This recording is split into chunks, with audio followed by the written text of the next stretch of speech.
നിനക്കായി മാത്രം ഭാഗം 19. ഉദ്ദേശം മറ്റൊന്നുമല്ല, ഇത്രയും നാളും മനസ്സിൽ പൂട്ടിവെച്ചിരിക്കുന്നൊരു മുഖമുണ്ട്. അതൊന്ന് കാണാൻ കഴിയുമോ എന്നറിയാൻ വേണ്ടിയിട്ടാണ്.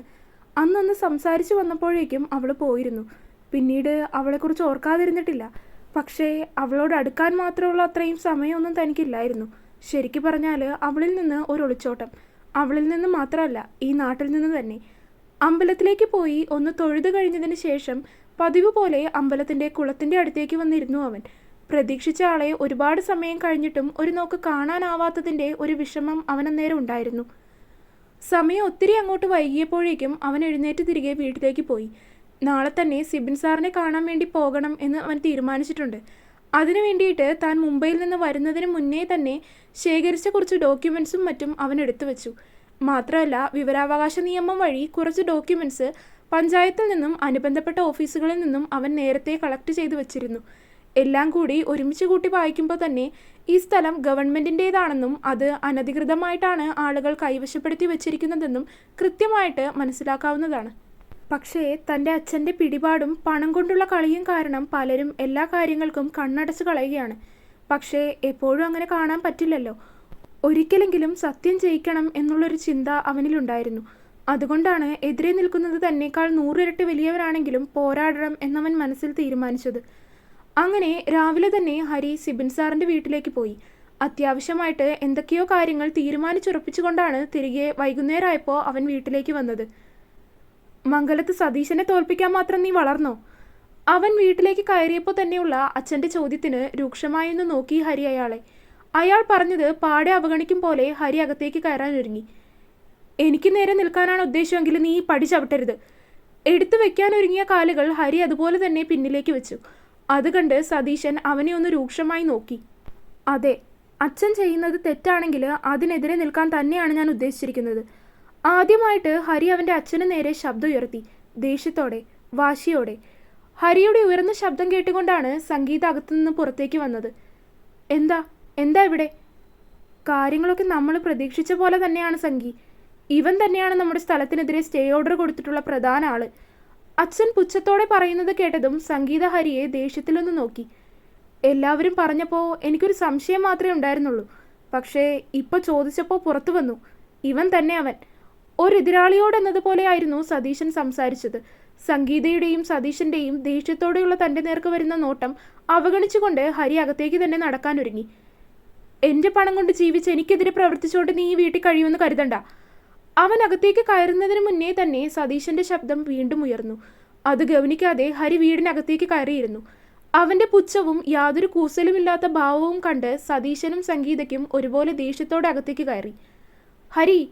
മുകളിലേക്കുള്ള പടികൾ കയറുന്ന ഹരിയെ പിന്നിൽ നിന്ന് സംഗീത ദേഷ്യത്തിലും ഉറക്കെയും വിളിച്ചു. നിന്റെ ഈ പുച്ഛത്തോടെയുള്ള ഭാവം നിർത്തിക്കോ നീ. ഞങ്ങൾ നിന്റെ അച്ഛനും അമ്മയാണ്, അത് ഓർമ്മ വേണം. തിരിഞ്ഞു നോക്കാതെ മുകളിലേക്കുള്ള പടികൾ കയറുന്ന ഹരിയെ തിരിഞ്ഞു നോക്കാൻ പ്രേരിപ്പിക്കുന്ന തക്ക വിധത്തിലുള്ള സംസാരമായിരുന്നു സംഗീതയുടേത്. ഹരി ഒരു നിമിഷം അവിടെ തന്നെ നിന്നുകൊണ്ട് തിരിഞ്ഞവരെ നോക്കി. അവൻ്റെ ചുണ്ടിൻ കോണിലെ പുച്ഛം രണ്ടുപേർക്കും തെളിഞ്ഞു കാണാൻ കഴിയുന്നുണ്ടായിരുന്നു. നിങ്ങൾ രണ്ടുപേരാണോ എൻ്റെ അച്ഛനും അമ്മയും? അവൻ്റെ ശബ്ദത്തിൽ തീർത്തും പരിഹാസം മാത്രം. അവൻ എന്താണ് പറയാൻ ഉദ്ദേശിക്കുന്നതെന്ന് വെച്ചാൽ അത് പറയട്ടെ എന്ന രീതിയിൽ സംഗീതയും സതീശനും ഒരുപോലെ മിണ്ടാതെ നിന്നു. എന്നാൽ അവൻ്റെ തീരുമാനം എന്താണെന്നറിയാനുള്ള ഗൂഢമായ ചിന്തയും അതിനു പിന്നിലുണ്ടായിരുന്നു. നിങ്ങൾ എൻ്റെ അച്ഛനും അല്ല അമ്മയും അല്ല. എനിക്കങ്ങനെ പറയാൻ തന്നെ ഇഷ്ടമല്ല. പിന്നെ ഇതെല്ലാം പുറത്തുള്ളവർ അറിയണ്ടല്ലോ എന്ന് കരുതിയാണ് ഞാൻ വീടിനുള്ളിലേക്ക് കയറിയത്. ഒരു കുഞ്ഞിനെ ഉണ്ടാക്കിയെന്ന് കരുതി ആരും അച്ഛനും അമ്മയും ആവുന്നില്ല. കർമ്മഫലം കൊണ്ടാണ് ഒരാൾ അച്ഛനും അമ്മയും ആകുന്നത്. അങ്ങനെ നോക്കുമ്പോൾ നിങ്ങൾക്കൊരു അച്ഛനും അമ്മയും ആകാനുള്ള യാതൊരു യോഗ്യതയും ഇല്ല. സൂക്ഷിച്ച് സംസാരിക്കണം ഹരി. വാക്കുകൾ കൊണ്ട് പറയുന്നത് കൊണ്ട് മാത്രം ഞങ്ങൾ നിൻ്റെ അച്ഛനും അമ്മയും ആകാതിരിക്കുന്നില്ല. ഓഫ് കോഴ്സ്, ശരിയാണ്, നിങ്ങളെൻ്റെ അച്ഛനും അമ്മയോ അല്ല എന്ന് ഞാൻ നാവുകൊണ്ട് പറഞ്ഞാൽ അങ്ങനെ ആകാതിരിക്കുന്നില്ല. പക്ഷേ സ്വന്തം മകൻ ഇങ്ങനെ പറഞ്ഞിട്ടും നിങ്ങൾക്കൊരു ഉളുപ്പുമില്ലല്ലോ. തിരികെയുള്ള അവൻ്റെ പുച്ഛത്തോടെയുള്ള മറുപടിയിൽ സതീശൻ്റെയും സംഗീതയുടെയും മുഖം ചുളിഞ്ഞു പോയിരുന്നു. അച്ഛൻ ചെയ്യുന്നതും പ്രവർത്തിക്കുന്നതും എല്ലാം തെറ്റാണെന്നത് എന്നേക്കാൾ നന്നായിട്ട് അച്ഛനും അറിയാം, അമ്മയ്ക്കും അറിയാം. ഈ നാട്ടിലുള്ള ആളുകൾ കൃഷി ചെയ്തും മറ്റുമൊക്കെ ചെയ്ത് നന്നായിട്ട് സംരക്ഷിച്ചിരിക്കുന്നൊരു ഭൂമിയാണ് അച്ഛൻ അനധികൃതമായിട്ട് കൈവശപ്പെടുത്തി വെച്ചുകൊണ്ട് അവിടെ ഈ നാട്ടിലുള്ള ജനങ്ങളെ കഷ്ടതയിലാക്കുന്ന വിധത്തിലുള്ള റിസോർട്ടും മറ്റും പണിയാൻ ഒരുങ്ങുന്നത്. അതിനേക്കാൾ വലിയൊരു തെറ്റ് ഈ നാട്ടിലുള്ള ജനങ്ങളോട് അച്ഛന് ചെയ്യാനില്ല. അച്ഛൻ്റെ പണം കൊണ്ടുള്ള കളികൾക്കിടയിൽ ചിലപ്പോൾ ഞാൻ കൊടുത്ത സ്റ്റേ ഓർഡർ അച്ഛൻ ഇല്ലാതാക്കാൻ കഴിഞ്ഞിട്ടുണ്ടാകാം. കാരണം ആ സമയത്ത് ഞാൻ വെറും ഹരിനാരായണനായിരുന്നു. പക്ഷേ അങ്ങനെയല്ലെന്ന്. നിയമവശങ്ങൾ മുഴുവൻ പഠിച്ചു തീർത്ത അഡ്വക്കേറ്റ് ഹരിനാരായണനോട് മുട്ടാൻ നിൽക്കുമ്പോൾ അച്ഛനൊന്ന് പേടിക്കുന്നത് നല്ലത് തന്നെയാണ്. ചുണ്ടിൻ്റെ കോണിൽ ഉള്ള ചെറിയ പുച്ഛച്ചിരിയോടെ അവനത് പറഞ്ഞു തീർക്കുമ്പോൾ മാത്രമാണ് അവനിപ്പോൾ ഒരു അഡ്വക്കേറ്റ് ആയിരിക്കുന്നു എന്ന കാര്യം സംഗീതയും സതീശനും ഒരുപോലെ അറിയുന്നത്.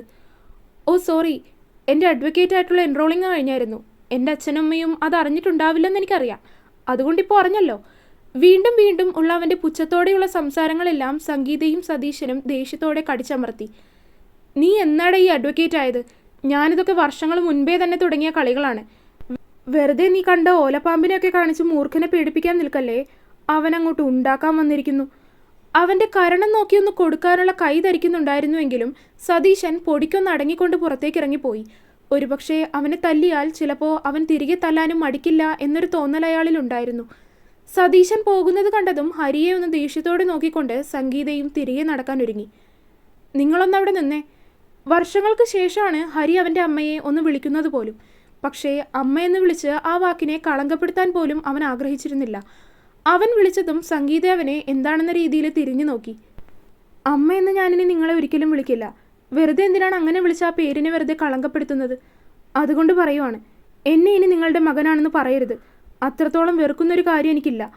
അവർക്ക് നേരെ കൈ ചൂണ്ടിക്കൊണ്ടായിരുന്നു ഹരി അത്രയും പറഞ്ഞത്. അവൻ്റെ ശബ്ദത്തിൽ ഒരു താക്കീതുണ്ടായിരുന്നത് പോലെ തോന്നി സംഗീതയ്ക്ക്. അകത്തേക്ക് മുറിയിൽ വന്നിരിക്കുമ്പോൾ അവൻ്റെ ചിന്തകളിൽ ഉടനീളം ഇത്രയും നാളും അച്ഛനും അമ്മയും തന്നോട് ചെയ്ത കാര്യങ്ങളെല്ലാം തെളിഞ്ഞു വരികയായിരുന്നു. സ്വന്തം മകൻ അച്ഛൻ്റെയും അമ്മയുടെയും നേർക്കുനിന്ന് ഇത്രയും കാര്യങ്ങൾ ചോദിച്ചിട്ടും ഒരക്ഷരം പോലും മറുത്തു പറയാതെ നിന്ന് അവരെക്കുറിച്ച് ഓർത്തപ്പോൾ തന്നെ അവന് സ്വയം ലജ്ജ തോന്നിപ്പോയി. പിറ്റേ ദിവസം ഹരി ഉറക്കത്തിൽ നിന്നുണരാൻ അല്പം വൈകിപ്പോയിട്ടുണ്ടായിരുന്നു. അമ്പലത്തിലേക്ക് പോകണം എന്ന് കരുതിയാണ് ഉറങ്ങിയത്. പക്ഷേ അലാറം വെച്ചപ്പോൾ അത് ഓഫ് ചെയ്ത് വെച്ച് വീണ്ടും ഉറങ്ങിപ്പോയി. രാവിലെ ഉണർന്നപ്പോൾ തന്നെ താഴെ ആരൊക്കെയോ തമ്മിലുള്ള സംസാരങ്ങൾ കേട്ടുകൊണ്ടാണ് ഹരി പുറത്തേക്ക് ഇറങ്ങിയത്. കുറച്ചു സമയം അവരുടെ സംസാരം ശ്രദ്ധിച്ചു കേട്ടപ്പോൾ തന്നെ ആ സ്ഥലത്തിനെക്കുറിച്ചാണ് അവർ സംസാരിക്കുന്നത് എന്നവന് മനസ്സിലായി. ഒന്ന് വേഗത്തിൽ കുളിച്ച് ഫ്രഷായി അവൻ നേരെ താഴേക്കിറങ്ങി. അതിന് പിന്നിലുള്ള പ്രധാന ലക്ഷ്യം ആരാണിതിന് പിന്നിലുള്ള ആളുകൾ എന്നറിയാനുള്ള കാരണം തന്നെയായിരുന്നു. അതുകൊണ്ട് തന്നെയാണ് അവൻ എത്രയും വേഗത്തിൽ കുളിച്ച് താഴേക്കിറങ്ങി വന്നത്. മുകളിൽ നിന്നും വളരെ സാധാരണമായി ഇറങ്ങി വരുന്ന ഹരിയെ അവിടെ ഇരുന്നവരെല്ലാവരും ഒരുപോലെ നോക്കി. വളരെ സാധാരണയായി അവൻ അവരെ ഒന്ന് മുഖമുയർത്തി നോക്കി. അപ്പോൾ അവരിൽ 1-2 പേര് തന്നെ നോക്കി എന്തോ പരസ്പരം പറയുന്നത് അവൻ ശ്രദ്ധിച്ചു. എങ്കിലും അവൻ പുറത്തേക്ക് പ്രകടിപ്പിക്കാതെ അവൻ മുന്നിലേക്ക് നടക്കാനൊരുങ്ങി. മിസ്റ്റർ ഹരിനാരായണൻ. പെട്ടെന്ന് വാതിൽക്കൽ എത്തിയപ്പോൾ അവൻ പ്രതീക്ഷിച്ചതുപോലെ അവനെ പിന്നിൽ നിന്ന് ആരോ വിളിച്ചു. അത് കേട്ടപ്പോൾ തന്നെ അവൻ്റെ ചുണ്ടിൽ ഒരു പുഞ്ചിരി വിരിഞ്ഞു. അവൻ തീർത്തും യാദൃശ്ചികം എന്നതുപോലെ സ്വാഭാവികമായിട്ട് അയാളെ തിരിഞ്ഞു നോക്കി. തന്നെയാണോ വിളിച്ചത് എന്ന രീതിയിൽ നോക്കി. യെസ്, തന്നെയാണ് ഹരിനാരായണൻ. അയാൾ അവനെ കൈ ചൂണ്ടി അടുത്തേക്ക് വിളിച്ചുകൊണ്ട് പറഞ്ഞതും അവൻ അയാളുടെ അടുത്തേക്ക് നടന്നു. അവൻ അടുത്തേക്ക് വന്നതും അയാൾ എഴുന്നേറ്റ് നിന്നു. ഹരിനാരായണൻ സതീഷ് അല്ലേ? അയാൾ അവന് നേരെ കൈ നീട്ടിക്കൊണ്ട് ചോദിച്ചു. No, advocate Harinarayanan. അത് തിരുത്തിക്കൊണ്ട് അവൻ തന്നെ അവർക്ക് പറഞ്ഞു മനസ്സിലാക്കി കൊടുത്തു. അവൻ അങ്ങനെ പറഞ്ഞതും എല്ലാവരും സതീഷിനെ ഒരുപോലെ നോക്കി. പക്ഷേ അയാളാണെങ്കിൽ ഇതൊന്നും തന്നെ ബാധിക്കുന്ന കാര്യമല്ല എന്ന രീതിയിലിരിക്കുകയാണ്. Sit, we need to talk to U.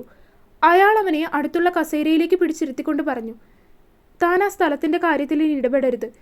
കൂടുതൽ മുഖവരയോ സംസാരമോ ഒന്നും കൂടാതെ തന്നെ അയാൾ വിഷയത്തിലേക്ക് കടന്നിരുന്നു.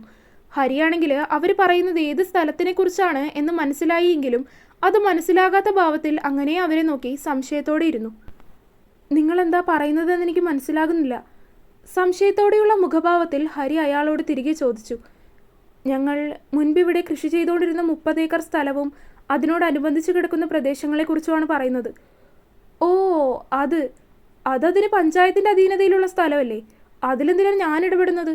അവൻ വളരെ കൂളായിട്ട് തിരികെ അയാളോട് ചോദിച്ചു. ഞങ്ങൾ എന്താണ് ഉദ്ദേശിക്കുന്നതെന്ന് താങ്കൾക്ക് വ്യക്തമായിട്ട് അറിയാമെന്ന് ഞങ്ങൾക്കറിയാം. വെറുതെ ഞങ്ങളെ പൊട്ടന്മാരാക്കുന്ന രീതിയിൽ സംസാരിക്കരുത്. ഓഹോ, അപ്പോൾ ഈ നാട്ടിലുള്ള നീതിയും ന്യായത്തെയും നിയമങ്ങളെയും ഒക്കെ പൊട്ടന്മാരാക്കി നിങ്ങൾ ഈ സ്ഥലം അനധികൃതമായിട്ട് കയ്യേറ്റം ചെയ്യുന്നതിന് കുഴപ്പമില്ല. ഈ നാട്ടിലുള്ള ജനങ്ങളെ എല്ലാവരെയും ഒരുപോലെ പൊട്ടന്മാരാക്കുന്ന നിങ്ങളോട് ഞാൻ പൊട്ടന്മാരെ പോലെ പെരുമാറിയാൽ എന്താണ് തെറ്റുള്ളത്? അവൻ്റെ സംസാരത്തിൽ തന്നെ ഒരു വക്കീലിൻ്റെ എല്ലാം തികഞ്ഞ വാക്ചാതുര്യമുണ്ടായിരുന്നു. അവൻ്റെ വാക്കുകൾക്ക് ഇരുതലവാളിനേക്കാൾ മൂർച്ചയുള്ളതായിരുന്നു. ഒരു നിമിഷം അവനെ എതിർത്ത് എന്താണ് പറയേണ്ടതെന്ന് പോലും അറിയാതെ അവൻ്റെ ചുറ്റിനും നിന്നവർ ഒരക്ഷരം പോലും പറയാനാവാതെ നിന്നുപോയി. താങ്കളുടെ മനസ്സിൽ തെറ്റായ ചിന്തകളാണ് കടന്നുകൂടിയിരിക്കുന്നത് ഹരിനാരായണൻ. ഈ നാട്ടിലെ ജനങ്ങളെ പൊട്ടന്മാരാക്കുന്ന രീതിയിൽ ഞങ്ങൾ ഒന്നും തന്നെ ചെയ്തിട്ടില്ല. മറിച്ച് ഈ ഒരു പദ്ധതി ഇവിടെ നടപ്പിലാക്കുമ്പോൾ അത് ഏറ്റവും കൂടുതൽ ഉപകാരപ്പെടുന്നത് ഈ നാട്ടിലെ ജനങ്ങൾക്ക് തന്നെയായിരിക്കും. 1000-ലധികം തൊഴിലവസരങ്ങളാണ് ഈ ഒരു പദ്ധതിയിലൂടെ ഇവിടെ ഉണ്ടാകാൻ പോകുന്നത്. അതൊക്കെ ഈ നാട്ടിലുള്ള ജനങ്ങൾക്ക് തന്നെ ലഭിക്കുന്നത് നല്ല കാര്യമല്ലെന്നാണോ ഹരി ഉദ്ദേശിക്കുന്നത്? എല്ലാവരോടും പറഞ്ഞ് അവരുടെ കണ്ണിൽ പൊടിയിടുന്നത് പോലെ എന്നെ മയക്കിയെടുക്കാമെന്ന് കരുതരുത് മിസ്റ്റർ. നിങ്ങളീ പറയുന്ന ഈ തൊഴിലവസരങ്ങൾ 75% ലഭിക്കാൻ പോകുന്നത് മറ്റുള്ളവർക്കായിരിക്കും. ഈ നാട്ടിലെ ജനങ്ങളെ നിങ്ങൾ ആവശ്യം കഴിയുമ്പോൾ കറിവേപ്പില പോലെ കളയും. നിങ്ങളെപ്പോലെയുള്ള 5 സ്റ്റാർ റിസോർട്ട് നിർമ്മാതാക്കളുടെ സ്ഥിരം വാചകങ്ങളാണ് നിങ്ങളിപ്പോഴും അടിച്ചുകൊണ്ടിരിക്കുന്നത്. ഗാലക്സി റിസോർട്ട്സ് ആൻഡ് ഹോട്ടൽ, ഇതല്ലേ നിങ്ങളുടെ സ്ഥാപനത്തിൻ്റെ പേര്? അവനതിൽ കോട്ടും സൂട്ടും ധരിച്ചിരുന്ന ഒരു വ്യക്തിയുടെ നേരെ നോക്കിക്കൊണ്ടാണ് അത് ചോദിച്ചത്. അയാൾ അതിനുത്തരം പറഞ്ഞില്ലെങ്കിലും അവനെ നോക്കി അതേ എന്ന രീതിയിൽ തലയാട്ടി. തുടരും. അപ്പോൾ വീഡിയോ കണ്ടവരെല്ലാവരും വീഡിയോ ലൈക്ക് ചെയ്യുക. നിങ്ങളുടെ അഭിപ്രായങ്ങൾ എന്തായാലും അത് കമൻറ്റായിട്ട് അറിയിക്കുക. ചാനൽ സബ്സ്ക്രൈബ് ചെയ്യാത്തവരുണ്ടെങ്കിൽ സബ്സ്ക്രൈബ് ചെയ്യുക. അടുത്ത പാർട്ടായിട്ട് നാളെ വരാട്ടോ. ബൈ.